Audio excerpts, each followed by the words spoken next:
নমস্কার। শ্রী রামকৃষ্ণের দৃষ্টিতে জীবনের উদ্দেশ্য।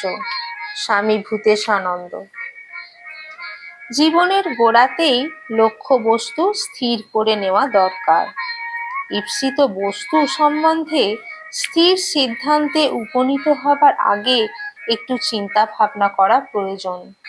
তা না হলে অকারণে একরকম জীবনযাত্রা থেকে আরেক রকম জীবনযাত্রায় যাওয়াই সার হবে। শ্রেয় বস্তু কি সেটা সহজে আমাদের উপলব্ধিতে আসে না। আর যা শ্রেয় বলে মনে হয় ঘটনাচক্রে কাল তার কোনো মূল্যই হয়তো থাকে না।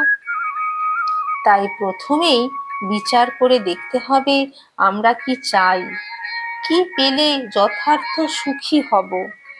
ভিন্ন ভিন্ন মানুষ এ ব্যাপারে ভিন্ন ভিন্ন উত্তর দেবে, কারণ আগেই বলেছি উদ্দেশ্যের ধারণা এক একজনের এক এক রকম।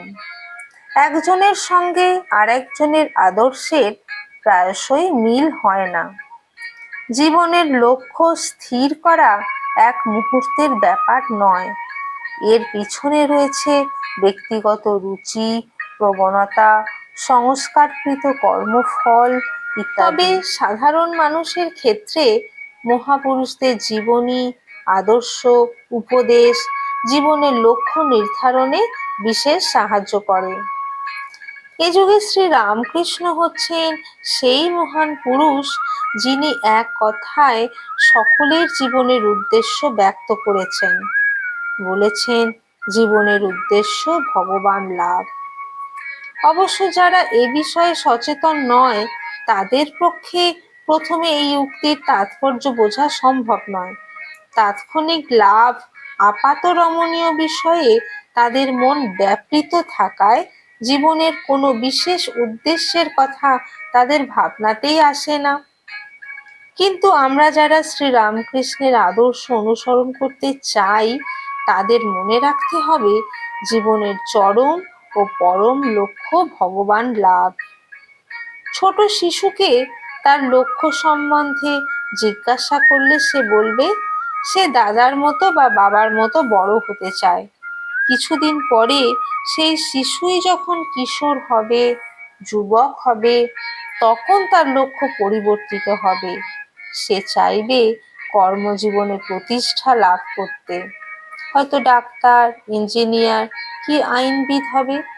তারপর হয়তো চাইবে সাংসারিক সুখ, শান্তি, ঐশ্বর্য। কিন্তু এই সমস্ত অভীষ্ট পাওয়ার পরেও দেখা যাবে সে পরিতৃপ্ত হলো না। যদি শুদ্ধ সংযত জীবনযাপন করতে করতে তার দৃষ্টি স্বচ্ছ হয় তাহলে সে দেখে আর শৈশব তার যত পাওয়া, যত চাওয়া কোনোটাই পরিপূর্ণ সন্তোষ আনতে পারেনি।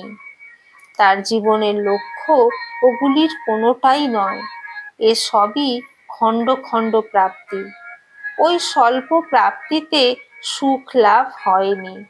পরিপূর্ণ সুখ লাভের ইঙ্গিত রয়েছে শ্রী রামকৃষ্ণের উক্তিতে। ঈশ্বর লাভই জীবনের একমাত্র উদ্দেশ্য। নমস্কার।